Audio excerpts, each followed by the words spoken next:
দেশের সব অঞ্চলেই চাষ করা যাবে আনারস।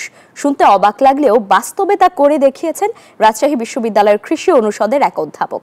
তিনি জানান, স্বল্প মূল্যে টিস্যু কালচার পদ্ধতিতে চারা তৈরি করে এসব আনারস বাণিজ্যিকভাবে চাষ করে লাভবান হওয়া যাবে। মতিউর মুর্তজার তথ্যচিত্রে ডেস্ক রিপোর্ট। সাধারণত মাটির পিএইচ কম থাকায় পাহাড়ি এবং প্রচুর বৃষ্টিপাত প্রবণ এলাকায় আনারস চাষ হয়, কিন্তু সমতল ভূমিতে মাটির পিএইচ বেশি থাকায় আনারস চাষ করা সম্ভব হয় না। তবে এবার সমতল ভূমিতেও আনারস চাষ করে সফল হয়েছেন রাজশাহী বিশ্ববিদ্যালয়ের অধ্যাপক ডক্টর গিয়াসউদ্দিন আহমেদ। তিনি জানান, টিস্যু কালচারাল পদ্ধতিতে উৎপাদিত চারা সমতল ভূমিতে চাষ করা সম্ভব। এই প্রযুক্তিতে আমরা আনারসের যে টপ ক্রাউন এটি এক্সপ্লান্ট হিসেবে ব্যবহার করি।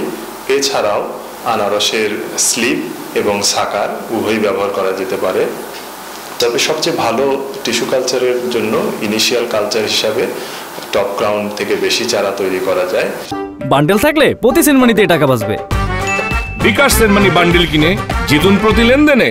তিনি আরও জানান, স্বল্প খরচে বাণিজ্যিকভাবে হানিকুইন জাতের আনারস চাষ করে লাভবান হবে কৃষক। সেই সাথে সাথী ফসল হিসেবেও আনারস চাষ করা যাবে। এই গাছে রোপণের জন্য আমরা মাটির যে মিশ্রণ তৈরি করেছিলাম, এখানে বিশেষ করে 4 ভাগের 1 ভাগ জৈব সার আর বাকি 3 ভাগে মিশ্র রাসায়নিক সার ব্যবহার করেছিলাম।